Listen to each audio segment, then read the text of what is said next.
ఆమె శర్మిష్ఠా నరోప్లేన ఆమె పేరు ఉంది. ఆమె సోషల్ ఇన్ఫ్లుయెన్సరు. ఆమె ఒక పోస్ట్ పెట్టారు. ఆ పోస్ట్లో ఆపరేషన్ సింధూర్కు సంబంధించి ముఖ్యంగా మతపరంగా పెట్టారు. దాని మీద మహమ్మద్ ప్రవక్త మీద కూడా దాంట్లో కామెంట్స్ చేశారు.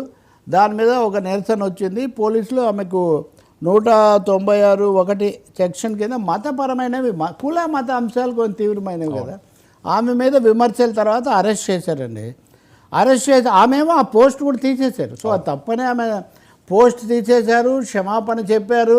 ఆ తర్వాత అరెస్ట్ అయితే కోర్టు కూడా ఆమెకు ఉపశమనం ఇవ్వడానికి కోర్టు ద్వారా తెచ్చిపడింది. ఇప్పుడు మీరు ఏదో ఏకపక్షంగా తీసిపోవడం కాదు. మరి పవన్ కళ్యాణ్ గారికి ఇది ఎందుకంటున్నారో కానీ కోర్టు ఆమెకు ఉపశమనం ఇవ్వడానికి కూడా నిరాకరించింది. మరి అటువంటి ఆమె తర్వాత ఇవ్వమనే చెప్తాను. నేనేమి ఇన్ఫ్లుయెన్సర్లను అదే పనిగా వేటాడమని చెప్పను కానీ